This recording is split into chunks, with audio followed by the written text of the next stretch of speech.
terakhir terlihat saya. Ya. Baik, terima kasih kepada Bu Eka sudah diberikan waktu. Ini mohon izin juga kita melakukan sharing ya. Kita berbagi ilmu. Mohon kalau salah nanti bisa dikoreksi, kita bersama-sama berdiskusi. Banyak sekali orang yang menginginkan bahwa Indonesia kompeten. Mengapa sih orang ngomong kok Indonesia kompeten gitu? Emang Indonesia belum kompeten? Jawabannya tidak. Justru kalau saya membandingkan dengan beberapa teman-teman di kala saya masih bekerja di perusahaan asing, justru orang Indonesia ini kami lihat tidak kalah kompeten atau justru bahkan lebih kompeten dibandingkan orang asing yang bekerja. Tetapi apresiasi terhadap kompetensi orang Indonesia ini masih sangat kurang. Kenapa? Jawaban. Nah, itu juga merupakan satu tantangan yang harus kita jawab di sini dengan adanya 3 serangkai. Sebelum saya masuk ke 3 serangkai, sekarang ini sudah banyak, bahkan sudah banyak sekali pengembangan-pengembangan yang berhubungan erat dengan teknologi. Sehingga dengan adanya revolusi yang kita kenal sebagai revolusi industri 4.0, mau tidak mau kita harus berubah pola masyarakat kita, pola kehidupan kita kepada society 5.0, di mana serba digital. Kalau zaman dulu kita semuanya ketemu muka gitu, sekarang udah sebagian besar bahkan udah virtual. Kalau dulu nyari pacar gitu ya lewat ketemu di ya jadi bukan rahasia nih, kalau dulu ketemu sama orang yang saya suka kadang di pasar, kadang di halte, kadang di depan sekolah. Sekarang udah enggak, mereka ketemunya di dunia maya. Sehingga dengan digital ini batasan antara dunia fisik dengan dunia cyber atau dunia maya. Kalau di BNSP sering bilang bukan dunia maya, namanya dunia goib. Karena tidak nyata. Tetapi semakin lama kedua bidang ini sudah tidak ada lagi batasannya, bahkan semakin blur. Dikala sudah ada nanti namanya bots, sudah ada namanya artificial intelligence, IoT, bahkan sekarang beberapa hari ini saya banyak terlibat untuk penyusunan modul IoT. Saya mulai berpikir bahwa nanti ini masyarakat Indonesia di Society 5.0 lebih ketinggalan, bisa menjadi tuan di negara sendiri, apa malah nanti tidak bisa menyaingi kompetensi-kompetensi dari tenaga-tenaga kerja lain, karena memang di dalam Society 5.0 terjadi free trade ya, free movement people, di mana orang ya sudah biasalah orang luar kerja di sini, orang asing kerja di sini, kita kerja di Malaysia, kita kerja di Filipina, itu sudah hal yang biasa banget. Nah, itu kita bisa nggak mempertahankan kompetensi kita? Ini satu tantangan juga nih. Dengan adanya robotik dan lain-lain, otomatis pola kompetensi kita itu berubah. Dengan adanya pola kompetensi yang berubah itu, mau tidak mau, kita mempunyai tantangan untuk membentuk Indonesia yang kompeten. Di dalam slide berikutnya, itu ada yang saya tuliskan, saya gambarkan sebagai QPDS. Jadi memang di dalam membuat orang kompeten, kita tidak bisa, oh ya, kamu saya ajarin, terus kamu kompeten. Oh kamu saya didik sebentar ya, jalan sama saya 3 bulan lalu kompeten. Mungkin dulu bisa, tapi sekarang ini dengan kemajuan era teknologi, dengan tantangan tenaga kerja asing, akan data gue data tadi ngali ya. Mungkin ada yang mau bicara? Mohon maaf, peserta tolong di mute atau admin tolong bantu mute all kecuali ya. Dan saya bisa teruskan Bu Eka? Silakan Pak, silakan. Dan kalau kita bicara tantangan Indonesia untuk menjadi kompeten, kita tidak lari dari QPDS, yaitu bagaimana quality daripada apa yang kita jalankan, apa yang kita didik, kemudian dari segi harga juga masuk ke kantong, Kita tahu banyak orang Indonesia juga yang mau murah kalau bisa gretongan istilahnya gitu ya. Yang ketiga adalah bagaimana delivery-nya mesti sesuai dengan waktu, dengan tempat, dan juga bagaimana pelayanannya. Nah, ini hal yang paling utama di dalam meningkatkan quality khususnya adalah bagaimana suatu pembangunan daripada sumber daya kita itu berdasarkan atas suatu standar, di mana standar itu bukan hanya berupa kesehatan minum, tetapi adalah sesuatu standar, suatu kualifikasi yang lain dengan kurikulum, lain dengan industri. Sehingga nanti ketika kita ngomong standar, tidak lagi ada yang mengatakan bahwa lulusan yang anak-anak yang baru lulus ini, aduh bagaimana ya, kok belum kompeten, hanya bisa untuk di training saja gitu. Nah, inilah yang menjadi tantangan kita untuk membuat suatu standar di bidangnya masing-masing, di bidang kerja masing-masing, di okupasi masing-masing, supaya up to date dengan dunia atau kebutuhan dunia industri. Saya ambil contoh sekarang, yang menjadi up to date kebutuhan dunia industri adalah bagaimana seorang itu mempunyai namanya literasi digital. Itu pun masih banyak yang belum mempunyai literasi digital. Apalagi masuk ke lebih tinggi literasi data, literasi media, dan literasi mengenai apa yang disebut dengan IoT, artificial intelligence, dan lain-lain. Itu memang merupakan satu baseline nantinya. Lalu juga ada yang kita nanti akan dijelaskan oleh beberapa teman-teman lagi, yaitu arahnya kepada bagaimana pelaksanaan pelatihan, bagaimana bagaimana seorang pelatihnya, bagaimana membangun image, infrastruktur juga harus diperhatikan. Dalam hal ini saya ingin menekankan mengenai standar, karena standar ini pada slide berikutnya itu digambarkan sebagai dasar. Ya. Kalau kita ngomong mengapa pendidikan di luar negeri sungguh di-respect.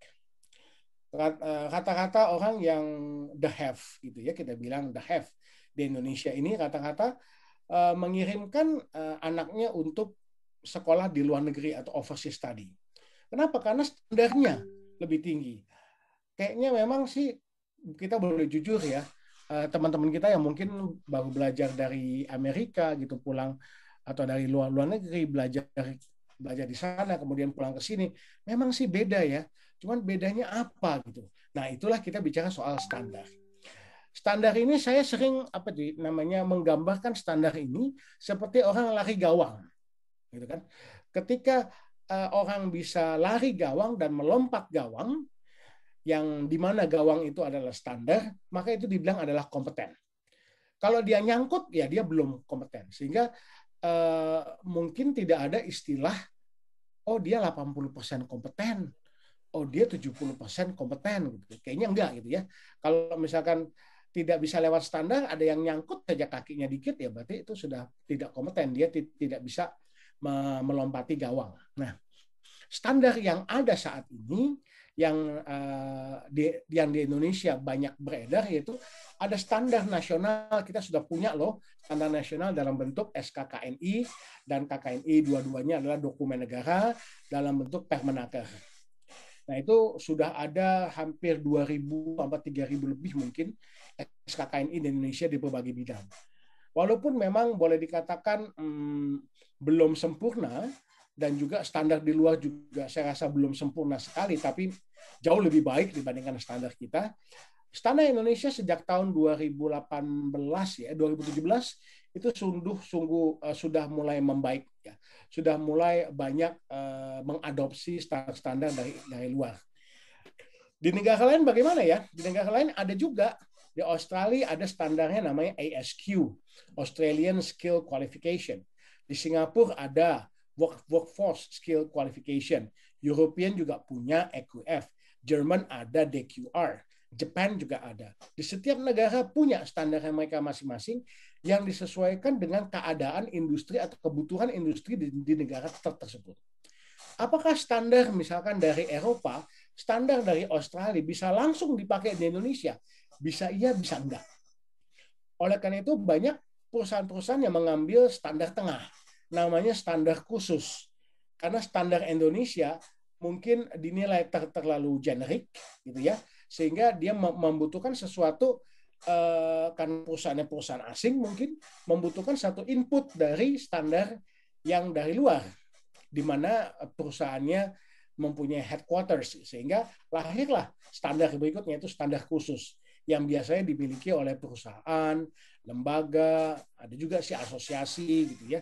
Nah, standar inilah yang akan menjadi ukuran. Kalau kita lihat slide berikutnya akan menggambarkan bagaimana standar itu align antara akademis dengan profesi. Inilah yang dituju oleh kalau orang dibilang kompeten, ya dia kompeten. Lulusan akademi ya sudah kompeten juga. Bagaimana dia dilatih di dalam perusahaan, ya kompeten juga. Nah, itu merupakan satu standar yang sama.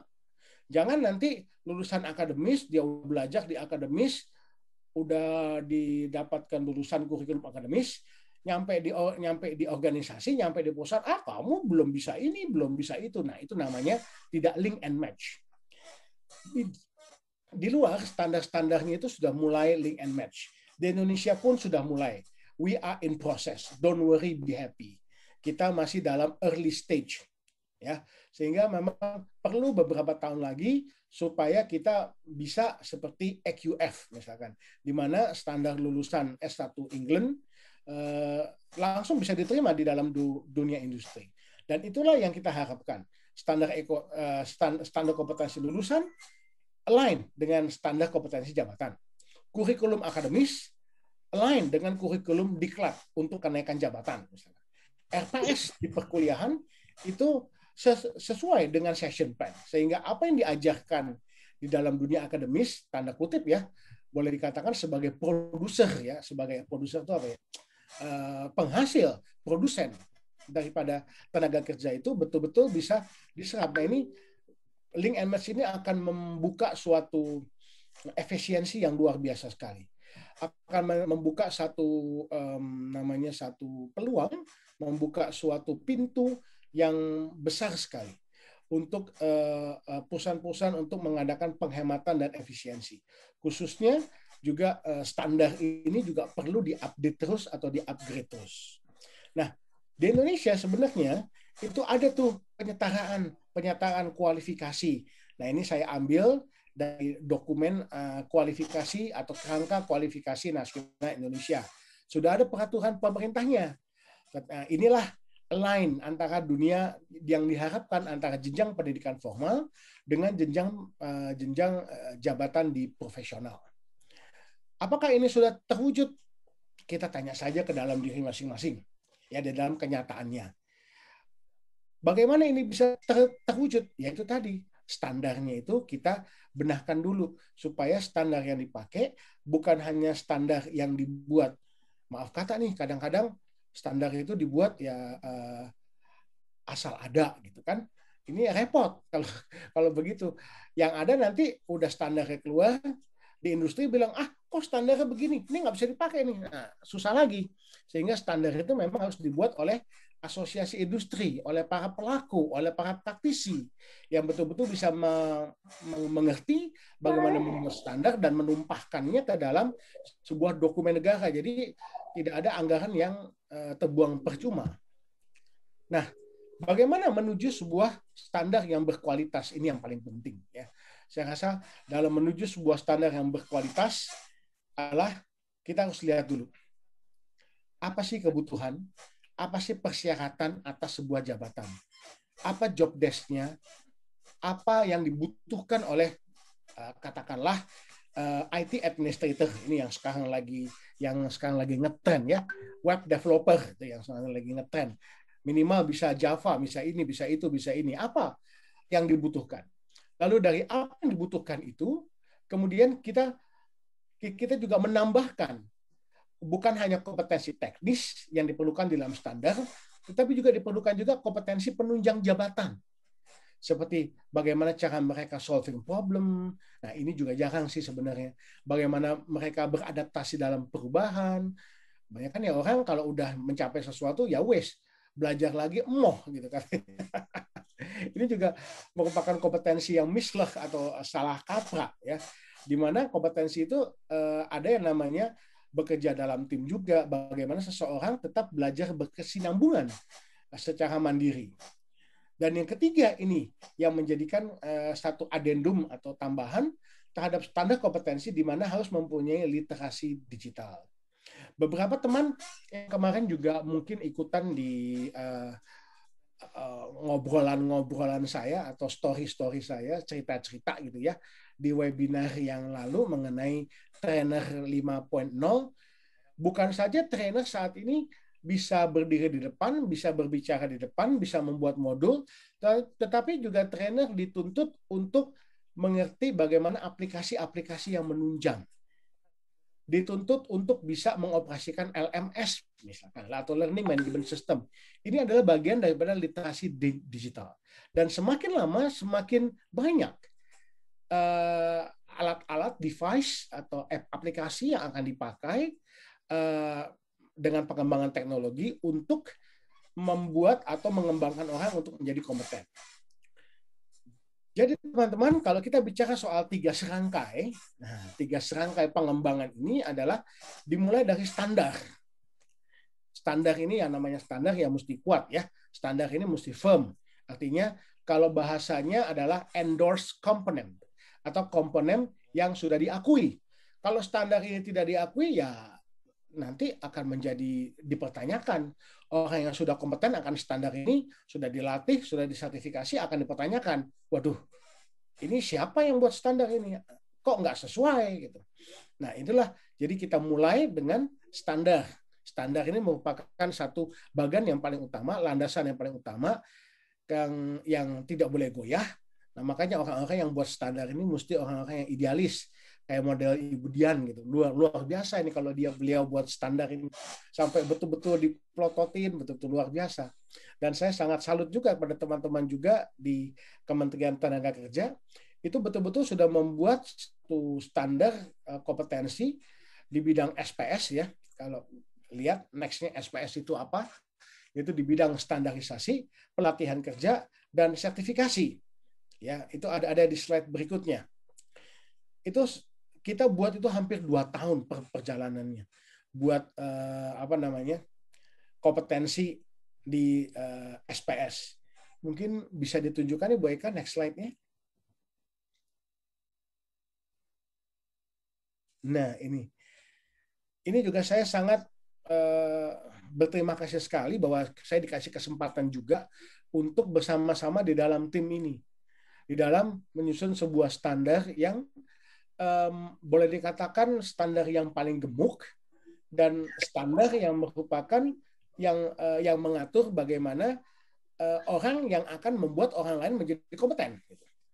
Caranya yaitu 3 ini, dan di dalam 3 serangkai inilah dituangkan di dalam dokumen negara yaitu SKKNI nomor 333 tahun 2020 dan juga mengenai kerangka KKNI-nya, kerangka kualifikasinya itu nomor 3 tahun 2021.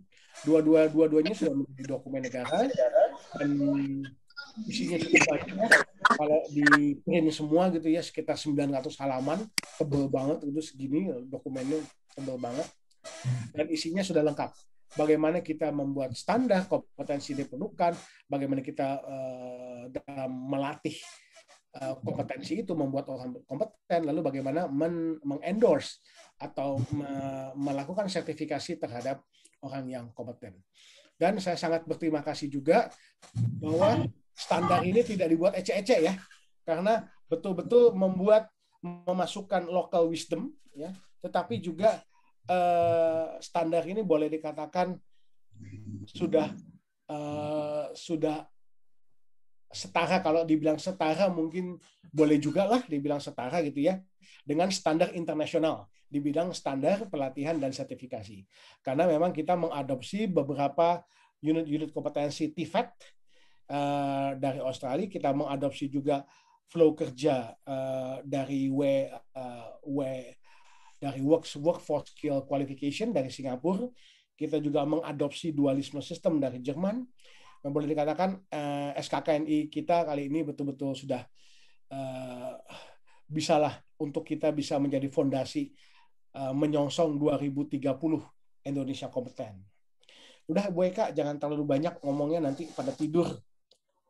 Ceritanya cukup. Nanti mungkin kalau ada pertanyaan silahkan. Baik, Pak Ivan. Terima kasih atas pemaparannya nih. Jadi, are you ready for new challenge Society 5.0? Gitu ya, Pak ya? Ya. Baik-baik. Luar biasa sekali. Nah, itu tadi pemaparan dari Pak Ivan dari sisi bagaimana menyusun standar yang baik gitu ya Pak Ivan ya. Berikutnya mungkin saya akan beranjak ke Pak Saiful. Halo Pak Saiful. Halo, Assalamualaikum. Selamat siang semuanya. Baik, Kak? Iya, Bapak. Bapak, setelah standar ada tuh, harus diapain ya, Pak ya? Ya. Monggo, Pak. Silakan, Pak. Baik. Ya, apa yang diungkap oleh Pak Ivan tadi, saya sangat terkesima begitu bahwa ternyata standar itu perlu sekali kita jadikan sebagai tolok ukur atau acuan. Tadi bisa dilihat dari skala nasional, internasional, dan local wisdom.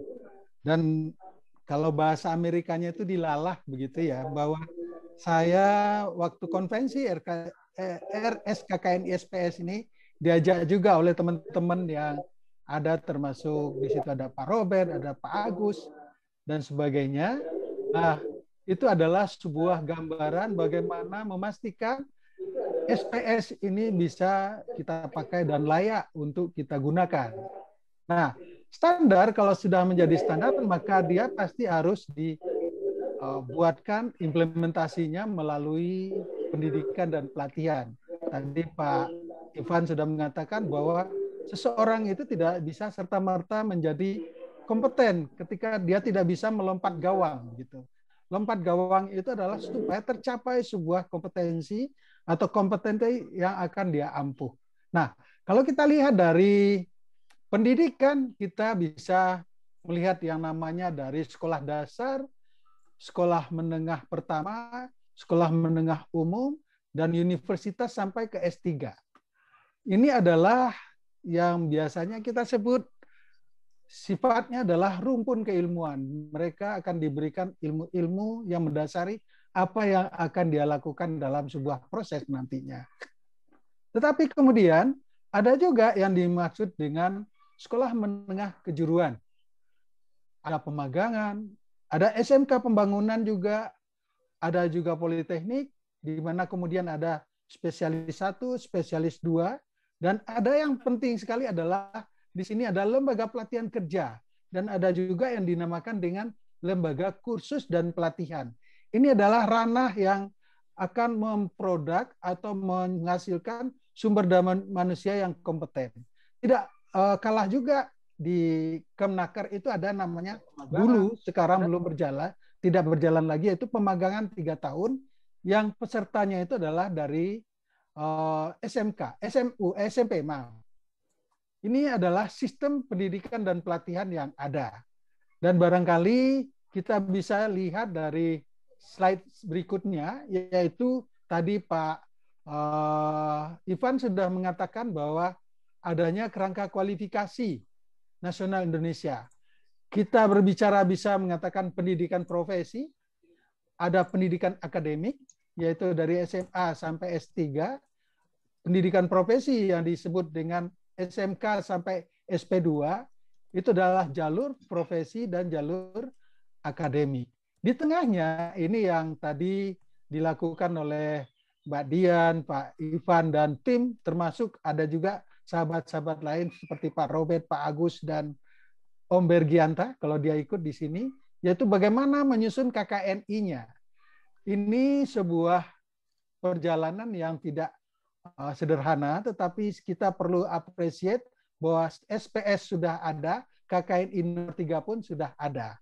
Ini dilihat dari kerangka kualifikasi nasional. Nah, sekarang bagaimana kita berbicara tentang lembaga pelatihan kerja, yaitu pada slide berikutnya, kita bisa melihat bagaimana mengendalikan atau menjamin mutu lembaga pelatihan kerja. Ini mungkin slide berikutnya, Mbak Eka. Ini saya juga mohon izin dulu kepada Pak Putu. Ini kebetulan Pak Putu ada. Dulu adalah senior saya yang melatih saya di LALPK sebagai asesor. Bahwa lembaga pelatihan kerja harus pertama kali itu dia memiliki izin penyelenggaraan yang diterbitkan oleh lembaga yang kompeten, yaitu diatur oleh Permenaker nomor 17 tahun 2016 kalau tidak salah. Kemudian baru kita berbicara tentang mutu internal. Mutu internal itu tidak terlepas juga dari apa yang ada di dalamnya, yaitu sumber daya. Sumber daya itu sumber daya pelatihan. Kemudian bagaimana juga dengan program pelatihan yang akan kita susun. Program pelatihan itu sudah barang tentu kita lakukan dengan training need analysis atau dikatakan juga analisa kebutuhan diklat. Dan ini adalah acuan. Biasanya kita atau kita semua tahu acuannya adalah standar kompetensi. Apakah itu standar kompetensi nasional, standar kompetensi internasional, bahkan juga Pak Ivan sudah mengatakan tadi ada standar kompetensi khusus. Kalau standar kompetensi nasional tadi dikatakan generik, maka kita harus mengadop juga apa yang dibutuhkan oleh industri. Ini adalah sistem penjaminan mutu lembaga pelatihan kerja yang disusun atau dipandu dengan namanya Kerangka Mutu Pelatihan Indonesia KMPI yang disusun oleh tim yang diketuai oleh Pak Putu. Saya apresiat dan saya salut dengan Pak Putu. Kemudian selanjutnya pada slide berikutnya kita melihat bagaimana lembaga pelatihan kerja itu dibuat menjadi lebih dapat bekerja dengan baik sehingga diakui secara nasional bahkan secara internasional. Bahwa lembaga pelatihan kerja atau lembaga pendidikan yang sifatnya vokasi di Indonesia itu hanya 2 yang saat ini diakui secara internasional. Mungkin Ibu Bapak kenal dengan namanya Polman yang ada di Bandung dan ADMI yang ada di Solo. Itu adalah pelatihan atau pendidikan vokasi yang pertama kali didirikan. Dan ini adalah acuan kita. Dan untuk itu, dalam sistem ini pastinya kita harus menyusun program pelatihan berdasarkan standar kompetensi dan kerangka kualifikasi kerja yang telah diurai sebelumnya. Pak Ivan pun sudah menerangkannya. Kemudian baru program itu kita laksanakan pelatihan, melaksanakan program pelatihan yang mengacu kepada KMPI tadi. Kemudian tujuannya apa? Sehingga bisa tercapai kualitas pelatihan atau output yang bisa diterima oleh user kita. Ini dimaksudkan adalah menjadi sistem penjaminan mutu internal. Jadi lembaga pelatihan kerja itu menyusun dan dia harus memiliki yang namanya panduan mutu atau pedoman mutu sehingga lembaga pelatihan kerja itu bisa berjalan. Nah ini harusnya juga kita mengacu pada standar kompetensi kerja beserta yang disusun oleh pemangku kepentingan tadi, sehingga nantinya lembaga pelatihan kerja ini bisa diakreditasi oleh LALPK melalui perpanjangan tangan yang namanya KALPK. Dan disinilah yang fungsinya menjadi sistem penjaminan mutu eksternal. Jadi LALPK inilah nanti yang akan memastikan bahwa lembaga pelatihan kerja itu dapat melakukan pelatihan yang bermutu. Dan kaitan dengan ini, ada peraturan pemerintah nomor 57 tentang 2021 tentang Standar Nasional Pendidikan, itu tidak lagi menyertakan yang namanya LKP. Artinya LALPK ini nanti akan bertambah tugasnya untuk mengakreditasi LKP ini. Barangkali itu yang dikatakan dengan sistem penjaminan mutu eksternal. Selanjutnya pada slide berikutnya, itu kita berbicara tentang KMPI, di mana dalam KMPI itu diharapkan ada input, dan input ini menjadi outcome nantinya, di mana ini bisa disusun ketika panduan mutu lembaga pelatihan kerja itu bisa menyusun visinya, misinya, goal, dan core value-nya. Kemudian, Ibu Bapak sekalian, ketika kita ingin melakukan pelatihan dan sebagainya, KMPI itu sudah mengatur dengan 8 standar. 8 standar itu adalah pertama, standar 1 yaitu bagaimana kita mengemas program pelatihan itu melalui standar kompetensi yang ada, yaitu yang 3 tadi. Kemudian dari kemasan tadi, kita susun menjadi program pelatihan pada standar 2, dan ikutannya ada beberapa subkriteria di dalam hal itu. Kemudian kalau programnya sudah ada, maka kita, lembaga pelatihan kerja itu harus melakukan pelatihan, memberikan atau mendeliver pelatihan itu berdasarkan apa yang sudah ditetapkan pada KMPI pada standar 3. Ketika pelatihan sudah dilakukan, apalagi yang harus kita ketahui? Maka deliver yang kita lakukan kepada peserta, maka perlu dilakukan pengukuran. Sejauh mana penyerapan atau kemampuan dari pengetahuan sikap dan peserta sehingga dia bisa dikatakan kompeten. Ini adalah dikatakan dengan proses utama di dalam lembaga pelatihan kerja. Nah, pada standar 5 kita juga tadi Pak Ivan pada QPDS tadi sudah mengatakan salah satunya adalah kualifikasi. Itu pada standar 5 ini akan ditetapkan atau dirumuskan bagaimana seorang instruktur apakah memiliki kompetensi teknik, apakah dia memiliki standar kompetensi metodologi dan sebagainya. Ini harus dibuktikan secara baik dan diukur dengan baik. Pastinya apa yang dikatakan tadi oleh Mbak Dian, bahwa hak seorang itu adalah memiliki kompetensi. Kompetensi itu adalah hak seseorang dan nantinya disertifikasi. Kemudian pada standar 6 kita berbicara juga sebuah lembaga pelatihan kerja ketika tidak memiliki sarana dan prasarana yang lengkap atau cukup atau memadai, maka tidak mungkin lembaga pelatihan kerja itu berjalan sesuai dengan apa yang diinginkan pada proses utama. Selanjutnya adalah semua proses tidak akan lepas dari yang namanya uang. Kalau bahasa orang Minang, kebetulan saya orang Minang, itu namanya pitih. Money, money, money, money. Begitu. Jadi itu adalah yang dikatakan dengan proses pendukung.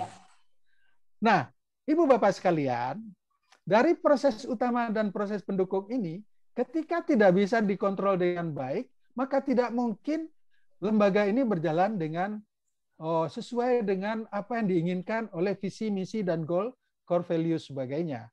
Oleh karena itu, perlu yang namanya tata kelola lembaga pelatihan kerja. Fungsinya apa? Fungsinya adalah untuk menetapkan atau memastikan kepuasan pelanggan sudah tercapai belum. Kemudian, apakah tolak ukur regional dan internasional itu bisa diaksep oleh pengguna.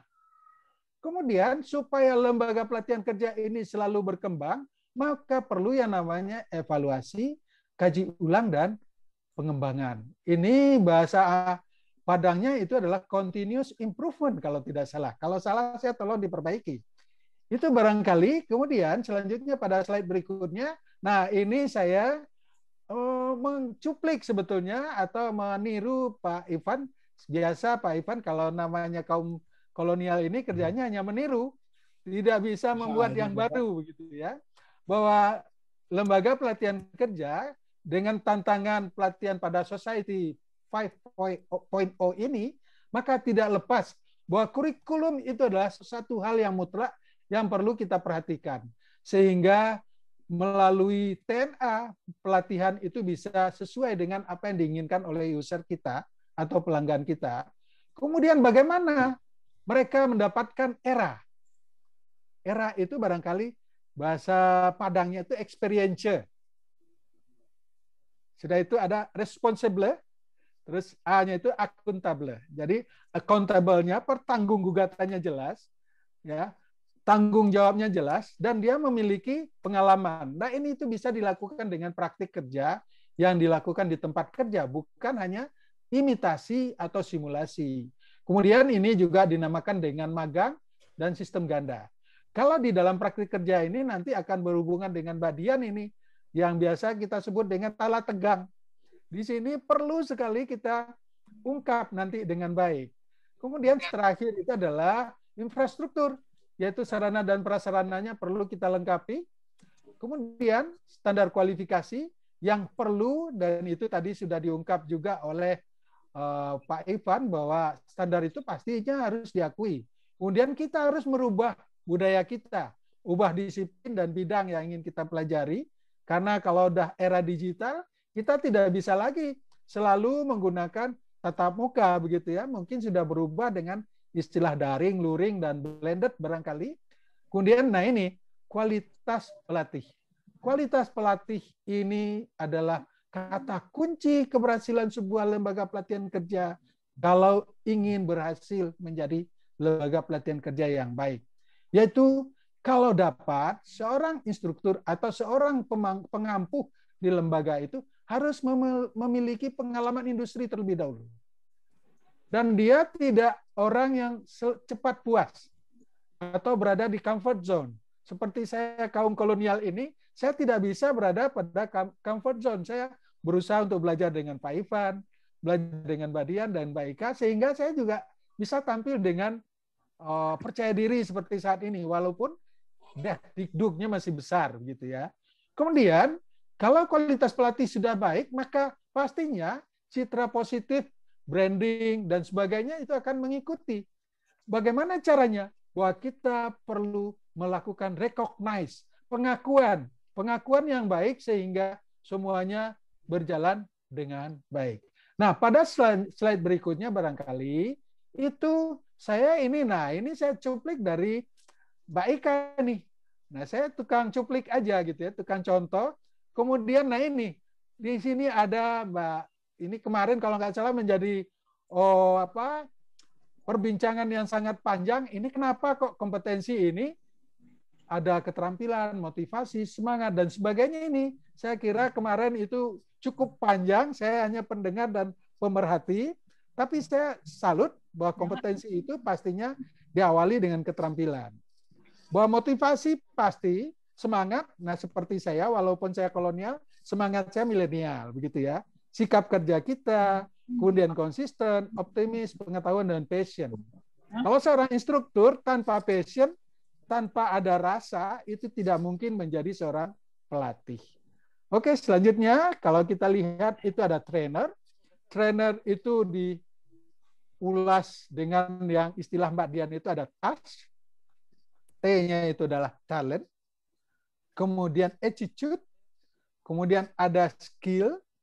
Kemudian ada knowledge. Jadi ini adalah bagian yang sangat penting bagi seorang trainer. Ini perlu sekali saya katakan sangat penting bagi seorang trainer. Bagaimana dia dapatkan ini? Pastinya melalui proses yang panjang.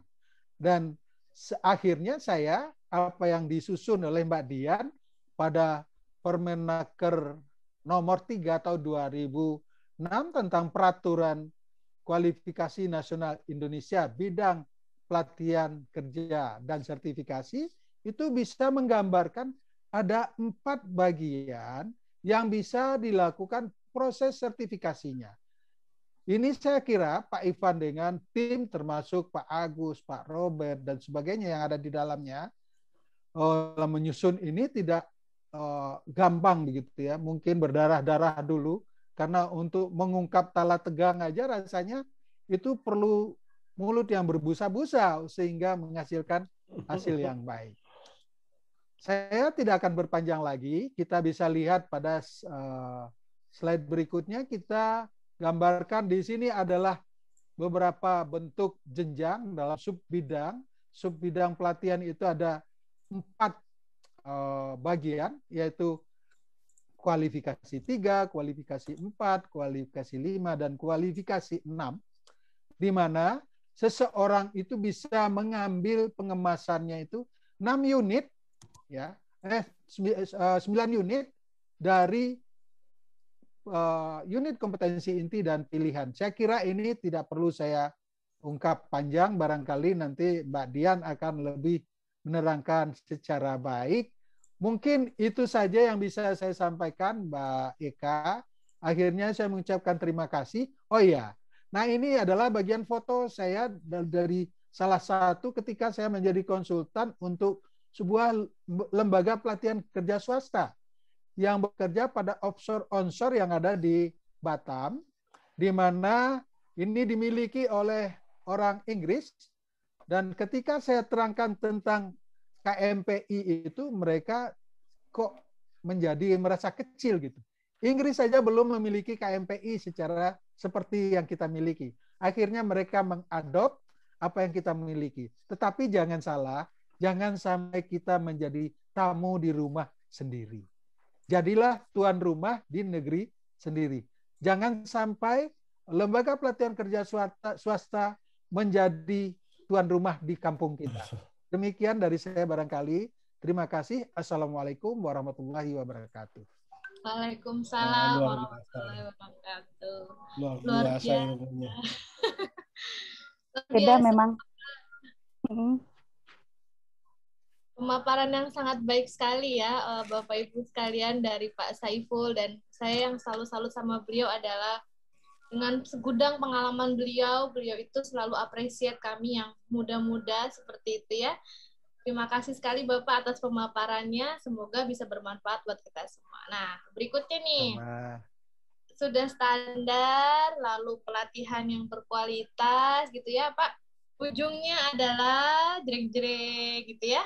Assessment. Ada Budian di sana. Silakan Pak Dian. Ya, halo. Aduh, Mbak Eka. Luar biasa. Takut orang dengan assessment tuh takut ya kayaknya. Ya, aduh, betul ya. nyeremin saya ya, Pak. Aduh, gimana gitu. Iya, makanya. Padahal sebenarnya assessment itu bukan proses yang menakutkan loh, Pak. Malah nggak boleh loh. Iya, betul. Harus santai, relax. Tapi saya tadi sangat appreciate sekali mendengar pemaparan dari Pak Ivan, mendengar pemaparan dari Pak Saiful. Aduh, ini berdua ini partner, sahabat, guru. Tapi benar tadi Pak Saiful, saya di sini jadi agak tidak enak hati dan malu. Banyak guru saya, ada Pak Robert, ada Pak Agustri. Aduh, beliau ini yang memunculkan jargon Tala Tegang. Itu di Naker kemarin gara-gara Tala Tegang itu, kita itu sampai ketawanya sakit perut, Pak. Beneran. Itu Pak Agustri itu oknum. Jadi sampai hari ini Tala Tegang itu kita pakai masih. Ya, itu perlu kita jadikan brand juga ya. Jargon ya Pak ya, Tala Tegang ya. Jadi kalau teman-teman bingung Tala Tegang itu apa sih katanya? Tala Tegang itu tenaga pelatihan dan tenaga pemagangan. Jadi akronimnya menjadi Tala Tegang gitu kan. Tapi saya saat ini cukup tegang di luar Tala dan Tegang tadi. Saya cukup tegang karena banyak sekali guru-guru saya yang ikut hadir di sini. Mohon bantuan Bapak, Ibu, mohon bimbingannya. Di sini saya lebih banyak ke arah sharing saja. Kebetulan kalau di sertifikasi ini pengalamannya dibilang banyak juga belum ya, baru dari tahun 2011. Kalau Pak Saiful, Pak Agus, Pak Robert itu sudah mengikuti kiprah kita udah dari tahun 2011-2012 ya Mbak Eka ya. Dulu beliau-beliau inilah yang menjadi saksi hidup bagaimana kami mengalami banyak hal. Tidur di JCC gara-gara ASEAN Skill Competition ya Pak ya. Jadi pengalaman-pengalaman itulah yang saat ini membentuk kami, yang saat ini membuat kami ingin memberikan kontribusi dan terutamanya adalah awareness kepada teman-teman. Jadi di sini sama sekali bukan maksud kami memberikan pengajaran atau memberikan ilmu, tidak ada seperti itu, tapi kita hanya sharing saja berdasarkan pengalaman-pengalaman yang kami punya. Nah, baik bicara masalah sertifikasi kompetensi, assessment. Tadi saya di awal sudah ditembak sama Mbak Eka, agak kaget juga karena baru habis menerima telepon, tiba-tiba, oh iya, harus bicara masalah kompetensi gitu kan. Nah, saya hanya meng-highlight terkait dengan hak sebagai seorang warga negara. Nah, itu tentunya ada dasar hukumnya kenapa saya bilang hak. Tadi di Undang-Undang Nomor 13 Tahun 2003 terkait dengan ketenagakerjaan Pasal 18. Jelas bahwa pengakuan kompetensi, sertifikasi itu adalah hak kita sebagai warga negara, dan setiap warga negara itu seharusnya mendapatkan pengakuan kompetensi sesuai dengan minat dan bakat. Jadi nggak macam-macam. Pengakuan kompetensi ini, proses sertifikasi ini adalah proses yang kalau dibilang sama teman-teman di HR, itu adalah filter dari pengembangan SDM. Tapi sertifikasi ini adalah ujungnya. Awalnya itu adanya di tadi. Kenapa kami bilangnya 3 serangkai? Kalau di bahasa umum atau yang lebih dikenal oleh teman-teman yang ada di bidang pelatihan, itu 3 pilar pengembangan SDM. Kita tahu di PP 31 tahun 2006 terkait dengan Sislatkernas. Nah, di situ pasti teman-teman yang sudah berkecimpung lama di bidang kepelatihan itu paham sekali dengan PP 31 ini. Nah, dari PP 31 itulah kami mengadopsi ini menjadi 3 serangkai yang tidak terpisahkan dan juga merupakan terjemahan dari SPS. Tadinya kalau Pak Agustri menyimak, ini juga dari beliau nih. Tadinya beliau maunya SPA, sertifikasi, pelatihan, dan assessment. Tapi kebetulan SPA ini sudah ada yang punya ya, Kak Ivan ya? Iya, SPA. Jadi akhirnya ketika dicari lagi, ini sama Pak Agus juga ini tersangkanya. Jadi beliau ini adalah guru saya dan saya juga ditarik aktif di asosiasi metodologi instruktur metodologi pelatihan oleh beliau. Suhu, mungkin bisa sebentar buka mic-nya Pak Agus. Kalau tidak mengganggu mic sama ininya. Halo Bapak, apa kabar? Kangen sama Bapak? Udah lama nggak ketemu. Wajahnya mana? Wajahnya. Iya. Bagus. Ya, teruskan. Sehat ya Pak? Ya, alhamdulillah, teruskan. Mantap. Siap. Baik, Bapak sharing sedikit ya Pak ya. Nah, jadi SPS ini juga lah yang membuat kami akhirnya, kita harus memberikan awareness kepada teman-teman, terutama yang bergerak ataupun yang berkecimpung di bidang pelatihan, juga sertifikasi, bahwa sekarang standar kompetensi terkait dengan pelatihan itu sudah bertransformasi. Yang tadinya dari SKKNI 161 terkait dengan pelatihan kerja, kemudian ada SKKNI 185 tahun 2018 terkait dengan sertifikasi kompetensi terkait dengan assessment, itu di-merge, digabung menjadi tadi kalau boleh pakai bahasanya Pak Ivan, menjadi palu gada. Apa lu mau, di sini ada. Seperti itu. Itulah mulai dari, tapi memang tidak terpisahkan. Jadi sempat juga, ini saya cerita sedikit saja, tadinya awalnya revisi itu adalah SKKNI 161 saja. Tapi karena ya seperti yang saya sampaikan tadi, ini tuh 3 serangkai yang tidak terpisahkan. Tidak bisa ada pelatihan dan sertifikasi jika tidak ada standar. Seperti itu. Jadi pelatihan dan sertifikasi itu sangat erat kaitannya dengan standar kompetensi. Dan standar kompetensi serta pelatihan, output-nya pun tidak terukur jika tidak diukur ataupun tidak diakhiri dengan pelaksanaan sertifikasi kompetensi. Banyak regulasi terkait dengan pengakuan kompetensi ini. Tadi sudah saya sampaikan di awal, Undang-Undang Nomor 13 itu sebagai hak. Namun saat ini di beberapa sektor industri pun awareness terkait dengan pengakuan kompetensi ini sudah cukup tinggi. Ada Undang-Undang Nomor 18 tahun 2017 tentang perlindungan pekerja migran Indonesia, kemudian ada terkait dengan Undang-Undang Nomor 3 tahun 2014 tentang perindustrian, kemudian ada lagi Undang-Undang tentang olahragaan, kemudian ada terkait dengan kepariwisataan. Kalau pariwisata malah sudah lebih komprehensif. Jadi sudah ada turunan sampai dengan usaha ataupun hotel, misalnya contohnya hotel ataupun dia punya tour travel seperti itu, kalau tenaga kerjanya 50% belum kompeten, maka lisensi usahanya itu bisa dicabut seperti itu. Jadi kepariwisataan itu sudah sangat komprehensif sekali, termasuk perikanan, sektor perikanan, geospasial, pangan, pendidikan tinggi. Tadi sudah sempat disebutkan sekilas. Jadi Undang-Undang Nomor 12 tahun 2012 tentang pendidikan tinggi itu juga sedikit membahas terkait sertifikasi kompetensi, dan banyak lagi undang-undang yang sudah terintegrasi dan mewajibkan tenaga kerja yang berkecimpung di dalamnya itu memiliki pengakuan kompetensi atau dilakukan proses sertifikasi kompetensi. Ada beberapa yang memang sudah mandatori, namun ada beberapa juga yang saat ini masih sifatnya voluntary. Oke Mbak, mungkin masuk ke slide. Nah, di sini saya yang mau meng-highlight, ini karena kebetulan saat ini saya berkecimpungnya di bidang perdagangan jasa. Jadi kalau di sektor perdagangan kita itu ada Undang-Undang Nomor 7 Tahun 2014 tentang perdagangan. Pada pasal 20 itu benar-benar menyatakan bahwa tenaga kerja yang bergerak di sektor perdagangan wajib kompeten.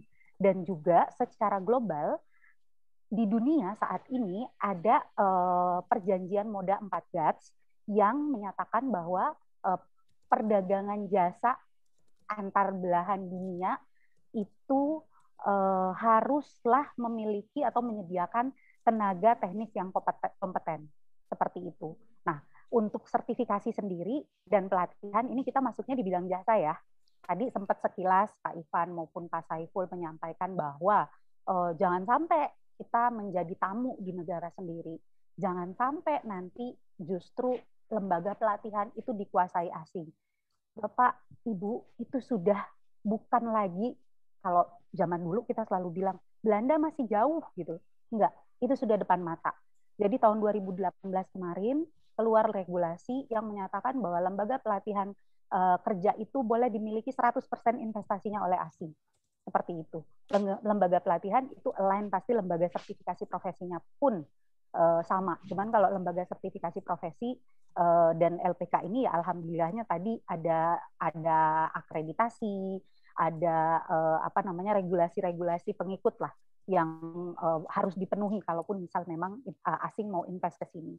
Tapi sebagai informasi juga dalam waktu dekat ini BNSP diberikan anggaran ataupun subsidi dari TAFE Australia untuk mengikuti pelatihan terkait dengan TVET. Nah, itu kemarin kami juga sudah ngobrol-ngobrol dengan komisioner BNSP terkait dengan kepesertaan pelatihannya.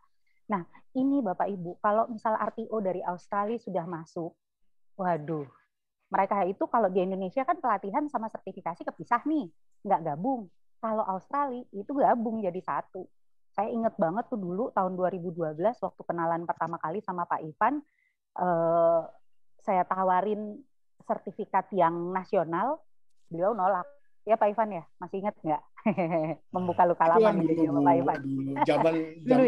Zaman dulu itu. Ya, tapi jangan sampai maksudnya kembali lagi ke zaman itu Pak. Kita kembali ke zaman batu. Makanya untuk sertifikasi ini sendiri di SKKNI yang triple three itu akhirnya sebelum kami didahului kami mendapat masukan juga dari Mr. Bergi ini yang akhirnya meminta kami ini sebenarnya kemarin revisi SKKNI 161 itu di jalan duluan sudah hampir selesai tiba-tiba ada permintaan untuk memasukkan TVET baru Pak Bergi ingat sama kita Pak kalau nggak ingat tuh beliau enggak ya sorry mana Pak Bergi maaf jadi sejarahnya seperti itu jadi jangan sampai nanti pelayanan sertifikasi ini didominasi oleh asing, makanya ya udah standar TVET kita masukkan menjadi standar nasional seperti itu.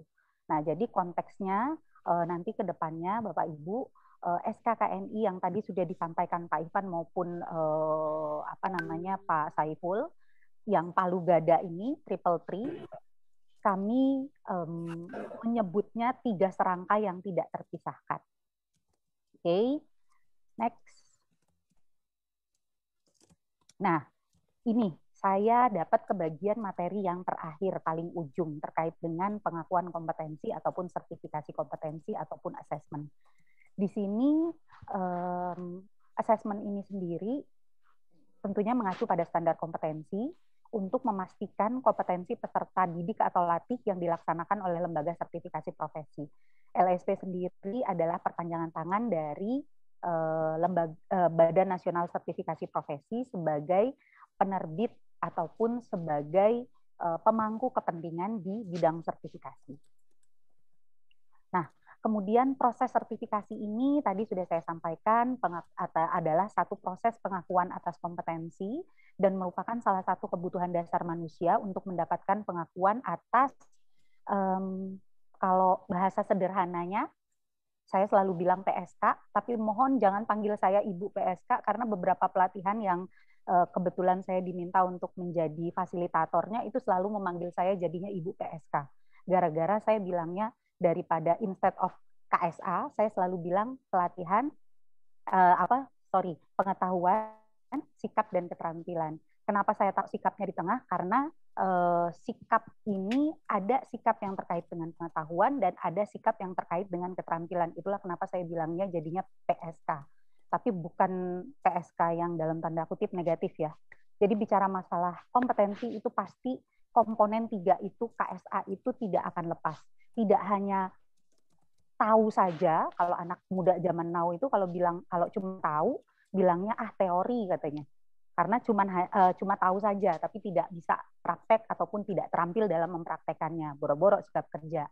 Nah, sudah tahu, kemudian bisa mengerjakan, terampil mengerjakan, tapi kalau sikap kerjanya belum ada, dalam artian misal contoh, teknisi, otomotif lah, ambil.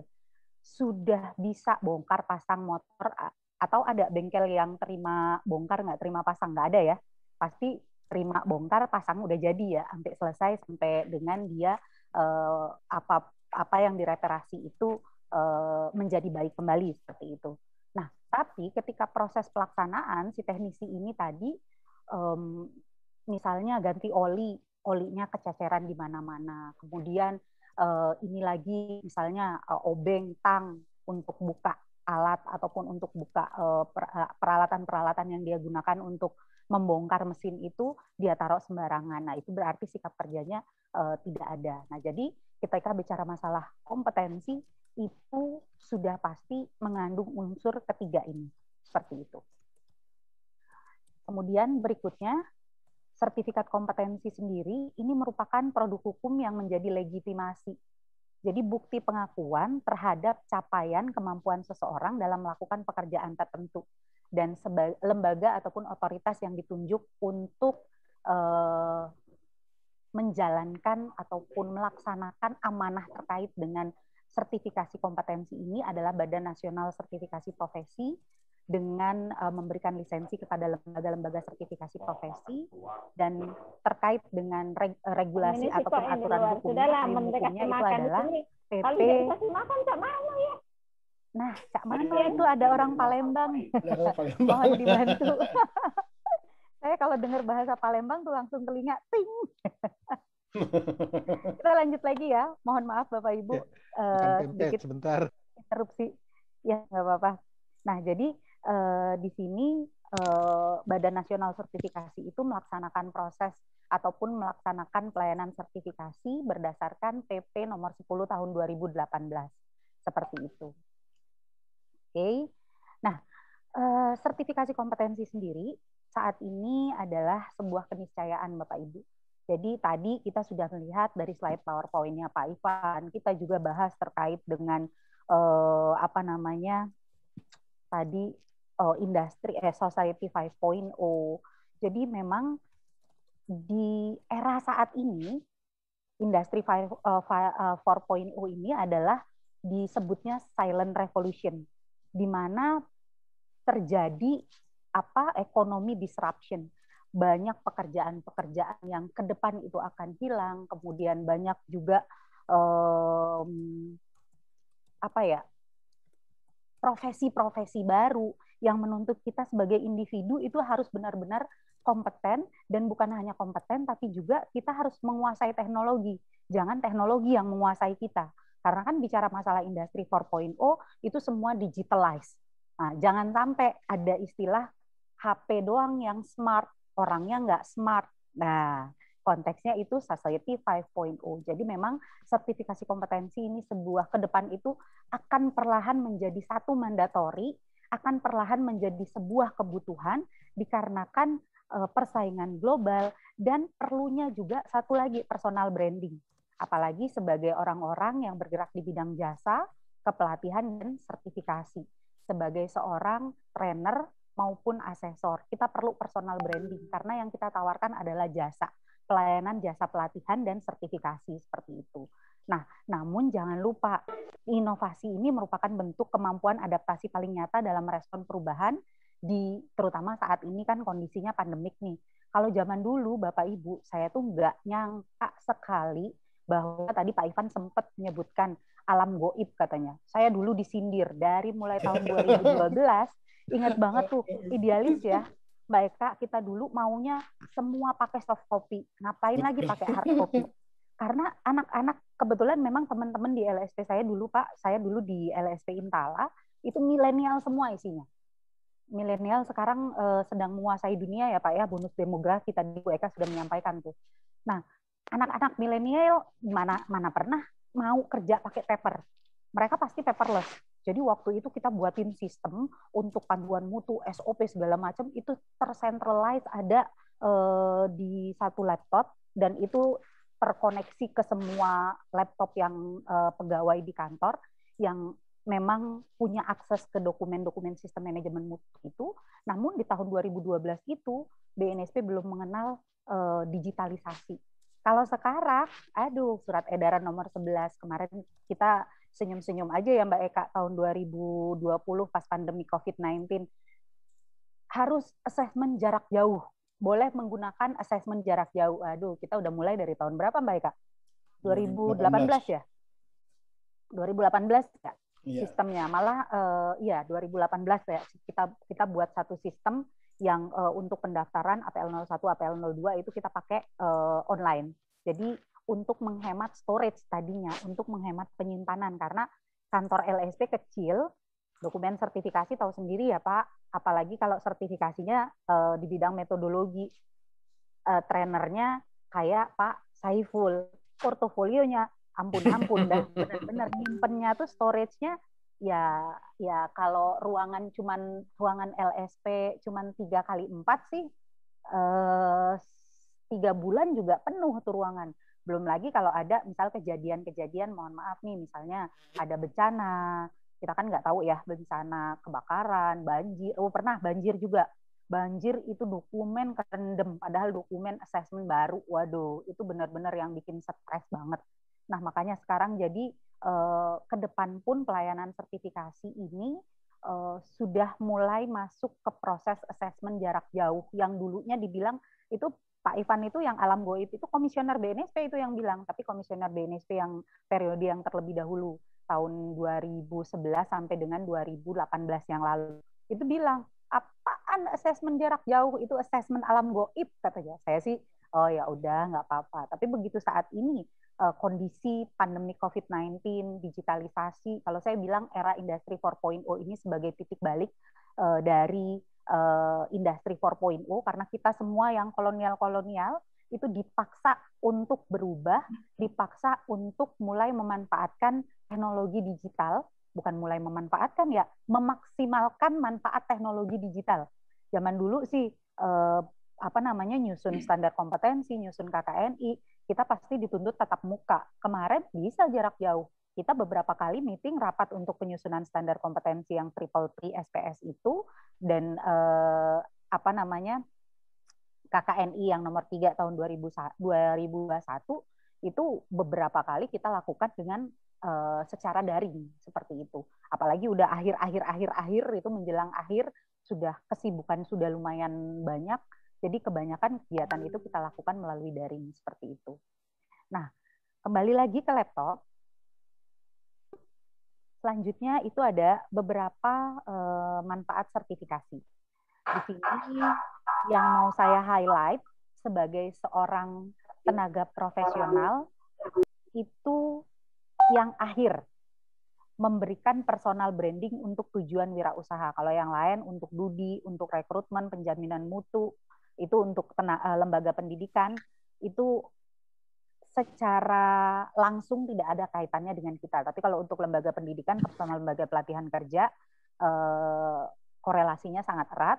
Tapi sebagai personal yang mau saya sampaikan ataupun manfaat sertifikasi yang benar-benar nyata yang saya rasakan secara pribadi itu adalah memberikan personal branding untuk tujuan wirausaha. Wirausaha di sini kan nggak cuma wirausaha sebagai wirausaha sebagai pedagang atau apa. Kalau kita kan disebutnya pedagang juga. Saya selalu bilang sama Mbak Eka, ayo CV-nya bagusin, Pak Ivan CV-nya bagusin, nanti saya jual. Jadi saya ini membuka jasa perdagangan orang, Pak. Jadi kalau seandainya ada yang mau minta diperdagangkan, silahkan hubungin saya. Oh salah ya? Enggak seperti itu. Tapi intinya adalah ketika Anda memiliki kompetensi, Anda harus bisa memasarkan seperti itu. Dan sertifikasi kompetensi ini sebagai seorang profesional merupakan personal branding. Jadi kita bisa dengan bangga bilang, misalnya contoh, saya ke orang-orang lain ngomong, baru kenal misalnya ke salah satu teman-teman di sini, saya ngaku nih, oh saya pernah ngajar di sini, saya pernah ngajar di sini, saya pernah ngajar di sana. Tapi nggak ada bukti otentik dari lembaga negara yang memang ditunjuk untuk memberikan pengakuan kompetensi itu, bahwa memang saya memiliki kompetensi di bidang tersebut. Di bidang pelatihan misalnya, sebagai seorang instruktur atau trainer. Jujur aja, kalau ke luar negeri sih wasting time, saya bilang. Jadi kalau misalnya kayak kemarin di Bank Dunia tuh ketika kita propose untuk menjadi konsultannya Bank Dunia, mau CV-nya panjang kali lebar kali tinggi, kagak dilihat. Yang dia lihat adalah skill-nya, kompetensinya, kamu bisa apa. Seperti itu. Jadi memang di sini manfaat sertifikasi ini terutama untuk tenaga kerja yang profesional, terutama untuk kita sebagai trainer, apalagi kalau asesor. Kalau asesor malah mandatori ya, nggak bisa jadi asesor kalau nggak ada sertifikat kompetensi ASCOM. Nah, ini menjadi satu personal branding, untuk membangun satu personal branding. Oh, kita punya kok kompetensi di bidang ini, bidang ini, bidang ini, bidang ini, seperti itu. Jadi itu salah satu manfaatnya.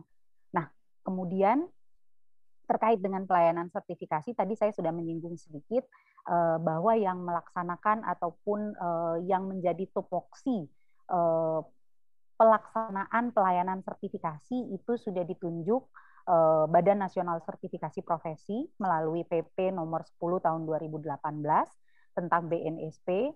Itu ada 6 tugas pokoknya dari BNSP ini sendiri. Yang pertama adalah terkait dengan pelaksanaan dan pengembangan sertifikasi kompetensi kerja. Saat ini pelaksanaan dan pengembangan sistem sertifikasi kompetensi kerja ini sudah jauh melangkah maju seperti yang saya sampaikan tadi. Contohnya sudah adanya proses asesmen jarak jauh. Kemudian saat ini juga kalau zaman dulu tahun 2012 kami mau buat LSP, teman-teman misalnya tertarik untuk buat LSP, bawanya kontainer Bapak Ibu ke BNSP. Itu ruangan-ruangan di BNSP itu sampai full banget. Tapi sekarang semuanya sudah serba digital. Jadi ketika kita mau dilakukan lisensi atau akreditasi kelembagaan sertifikasi profesi, jadi kalau di BNSP namanya lisensi, kalau di tadi LALPK itu namanya akreditasi. Kalau kami di LSP ini lebih bahasa yang lebih familiar itu proses lisensi namanya full assessment. Sekarang tuh tetap kita harus ngumpulin dokumen yang segambreng banyaknya, tapi soft copy. Pakai link aja, taruh di Google Drive. Canggih kan sekarang. Terus juga sekarang permintaan permohonan sertifikat, nggak lagi pakai datang ke BNSP, kemudian minta sertifikat, nanti dikasih sertifikatnya. Prosesnya tidak seperti itu lagi. Tapi ada akun sistem informasi di BNSP, akun sistem informasi LSP, nanti permohonan sertifikat itu dilakukan secara online, dikirim by JNE. Jadi LSP sekarang duduk manis. Nggak harus mondar-mandir, apalagi yang di daerah ya. Jadi sistem sertifikasi kompetensi kerja sudah cukup advance. Kemudian yang kedua ini tambahan Bapak Ibu. Nah ini mulai tahun 2018 BNSP itu tidak hanya bertanggung jawab untuk pengakuan kompetensi sesuai dengan Undang-Undang Nomor 13 tahun 2003 tenaga kerja saja, tapi masuk ke pendidikan dan pelatihan vokasi. Kalau pelatihan vokasi udah dari dulu, jadi Balai Pelatihan Kerja, Lembaga Pelatihan Kerja, itu memang outputnya disertifikasi di BNSP gitu kan, tapi melalui LSP yang dibuat oleh pihak industri. Tapi kalau untuk mulai dari 2018, berdasarkan Impres nomor 9 tahun 2016 tentang revitalisasi SMK, itu tumbuhlah LSP P1 namanya. LSP di lembaga pendidikan. Nah, apalagi kalau saat ini kondisinya universitas vokasi, politeknik itu SKPI-nya bentuknya sudah mandatori, harus sertifikasi kompetensi, harus sertifikat kompetensi. Seperti itu Bapak Ibu. Nah, untuk sertifikat kompetensi sendiri nanti bisa diterbitkan oleh lembaga sertifikasi profesi yang ada di lembaga-lembaga tersebut, universitas-universitas tersebut. Nah, jadi memang salah satu tupoksi BNSP yang terbaru sesuai dengan PP 10 tahun 2018 itu adalah pengembangan sistem sertifikasi pendidikan dan pelatihan vokasi. Saat ini skema sertifikasi terkait dengan politeknik itu sudah diseragamkan. Kalau tahun 2017-2018 itu baru SMK yang booming. Saat ini mulai universitas, politeknik, kalau politeknik juga sudah terlebih dahulu, universitas terutama. Karena universitas itu ternyata kemarin saya beberapa kali full assessment ke Universitas 11 Maret, ke UMY, Universitas Muhammadiyah Yogyakarta, itu mereka punya target.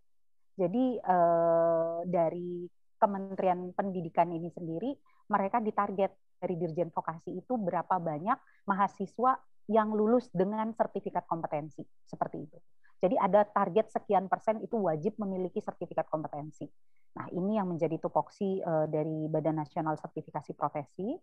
Kemudian yang berikutnya adalah pembinaan dan pengawasan pelaksanaan sistem sertifikasi kompetensi kerja nasional. Jadi secara global, baik itu pengakuan kompetensi di sektor yang memang erat kaitannya dengan ketenaga kerjaan, ataupun sektor-sektor lainnya saat ini sudah mulai menyusul juga konstruksi, jasa konstruksi, dari yang tadinya punya domain masing-masing. Kalau sektor konstruksi itu mereka punya lembaga sendiri untuk pengakuan kompetensi, sekarang semuanya sudah beralih ke BNSP, semuanya berkiblat ke BNSP. Kemudian dari kementerian-kementerian teknis lain juga sudah ada harmonisasi untuk pelayanan sertifikasi kompetensi kerja. Nah, kemudian pengembangan pengakuan sertifikasi kompetensi kerja nasional dan internasional. Tadi sudah saya sampaikan kalau antar kementerian, kelembagaan itu sudah terjadi saling inilah, sudah semua pengakuan kompetensi itu mengarah ke Badan Nasional Sertifikasi Profesi. Nah, untuk internasional, saat ini BNSP juga sudah melakukan Mutual Recognition Agreement dengan negara-negara ASEAN. Kalau untuk standar pariwisata itu sudah memiliki standar ASEAN, kemudian ada yang terkait dengan green building, dan satu lagi itu IPO. Nah, itu beberapa standar ASEAN yang kebetulan Indonesia adalah leading-nya sebagai pemimpin dari penyusunan standar-standar tersebut. Dan kemudian di saat ini berlaku juga namanya ASEAN Guiding Principle untuk pelaksanaan pengakuan sertifikasi kompetensi. Kemudian selanjutnya, berikutnya adalah pelaksanaan dan pengembangan kerjasama antar lembaga, baik nasional, internasional di bidang sertifikasi profesi. Salah satu contoh tadi yang saya sampaikan dari Australia tadi, mereka mau kasih inilah hadiah lah, ikut pelatihan dengan standarnya mereka, tapi nanti sebagai in return-nya perusahaan-perusahaan pelatihan asing ini boleh beroperasi di Indonesia, seperti itu. Nah, kemudian yang terakhir itu terkait dengan pelaksanaan dan pengembangan sistem data dan informasi sertifikasi kompetensi yang terintegrasi. Kalau saat ini Bapak Ibu sebagai asesor, kalau di Kemenaker itu ada yang ini ya, apa sistem informasi Sisnaker itu, ada sistem informasi. Nah, sekarang asesor pun harus nge-link ke sana. Jadi kemarin saya juga baru dapat info yang cukup agak mencengangkan. Kalau instruktur kan memang sudah nge-link ke sana. Tapi untuk asesor pun nanti diarahkan untuk punya account di sistem informasinya Kementerian Ketenagakerjaan. Jadi sekarang semuanya satu pintu. Setiap sertifikat yang diterbitkan berdasarkan satu NIK, jadi one certificate, one NIK. Cuman bisa juga NIK ini kalau selama skema sertifikasinya berbeda itu bisa mengikuti. Yang penting adalah sertifikatnya itu diterbitkan berdasarkan nomor induk kependudukan. Jadi benar-benar traceability-nya itu ada, seperti itu. Nah, kemudian sebagai informasi lagi, next, untuk kategori lembaga sertifikasi profesi ini sudah masuk di dalam KBLI tahun 2020. Dan ini yang menjadi dasar juga pada saat penyusunan SKKNI SPS untuk kode unitnya kemarin kami sudah menyesuaikan dengan KBLI 2020 ini. Untuk sertifikasi ini kita masuknya di M, kategorinya masuknya M, seperti itu. Kalau pelatihan, kalau saya tidak salah, itu masih masuk ke kategori N. Kalau sertifikasi adanya di kategori M. Jadi memang ke depan proses sertifikasi ini akan awareness-nya sudah tinggi, cukup tinggi, apalagi ditambah saat ini dengan adanya surat edaran Menteri Tenaga Kerja nomor 5 tahun 2019 terkait dengan HRD atau bidang MSDM di perusahaan itu dihimbau untuk memiliki pengakuan kompetensi. Jadi kalau saya bilang selalu sama teman-teman di kantor, HRD-nya aja udah aware, gue aja disertifikasi, masa iya kita rekrut karyawan yang belum certified seperti itu. Jadi memang untuk pengakuan kompetensi, sertifikasi pilar yang ketiga ini, 3 serangkai yang terakhir, rangkaian yang terakhir dari 3 serangkai ini ke depan akan menjadi ujung tombak. Tapi tombak ini tidak akan tajam kalau gagangnya tuh nggak kuat seperti itu. Oke, berikutnya selanjutnya di sini saya hanya ingin menyampaikan beberapa hal terkait dengan data sumber daya sertifikasi yang ada di Indonesia saat ini. Untuk lembaga sertifikasi profesi sendiri saat ini ada berjumlah itu total sekitar 1.800-an menuju 1.900 karena saya itu hampir tiap minggu ini aja Senin sampai Kamis diminta untuk magang di BPJS Ketenagakerjaan untuk master asesor.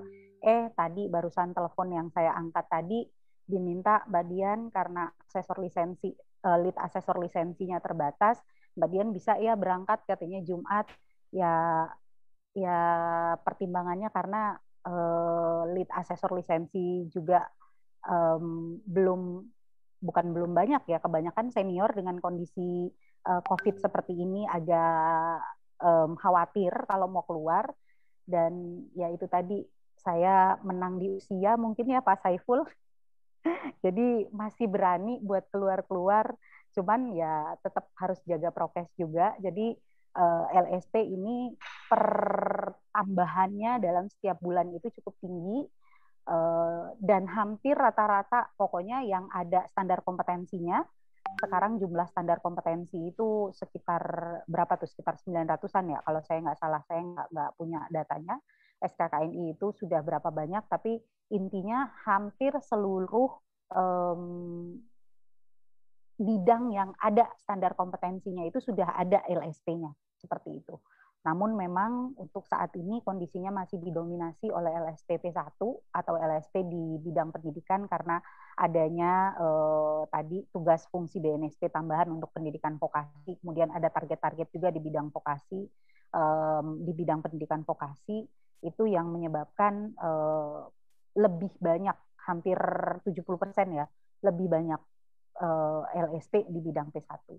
Nah, kemudian jumlah asesor yang terdaftar di BNSP saat ini, nah ini kebetulan saya juga buka data asosiasi asesor, itu ada sekitar 41.613, padahal jumlah total yang sudah dilatih oleh BNSP asesor kompetensi di luar sana itu ada 70.000. Ini saya lagi bingung cari yang 30.000 kemana, karena kalau trainer Anda bisa membuka praktek secara profesional mandiri gitu tanpa terkait misalnya dengan lembaga-lembaga tertentu.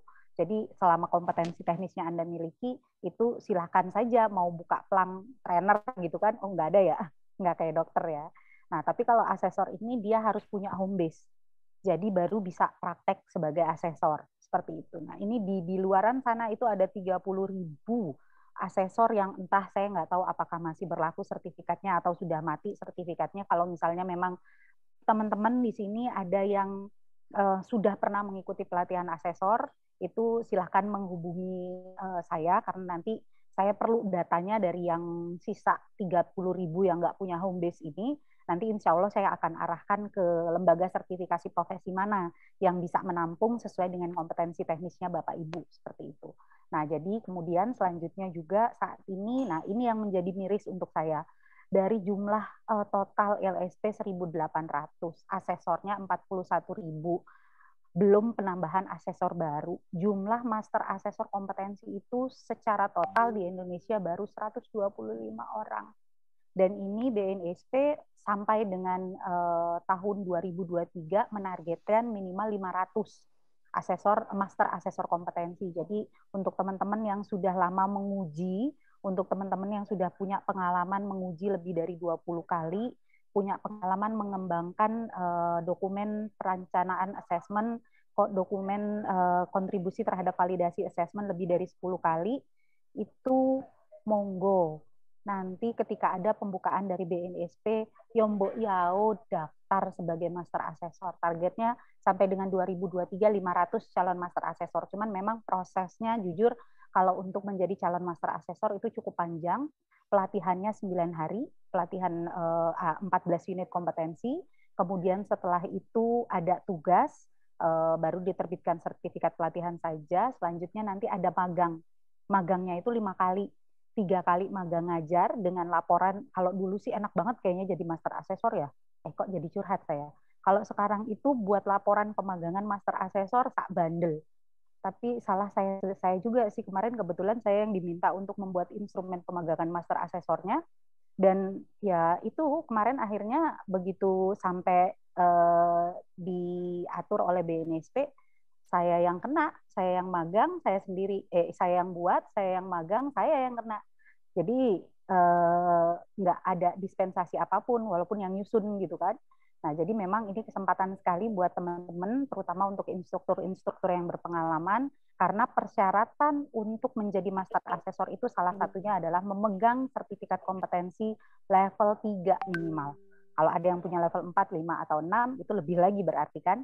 Tapi tetap proses rekrutmennya itu harus melalui yang pertama tadi dokumen-dokumen yang harus disampaikan ke BNSP, dokumen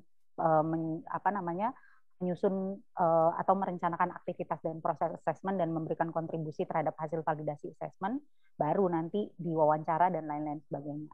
Nah, kemudian untuk TUK yang terdaftar di BNSP sendiri saat ini, TUK-nya terdiri dari sewaktu, tempat kerja, dan mandiri, itu ada total 14.910 tempat uji kompetensi.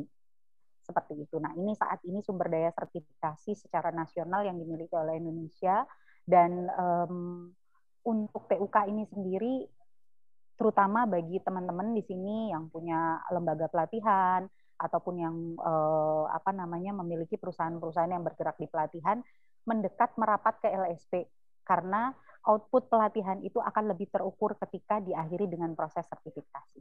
Seperti itu. Next. Sampai saat ini total sertifikasi tenaga kerja sampai dengan tahun 2020. Jadi kalau BNSP itu berdiri awalnya dulu PP nomor 23 tahun 2004.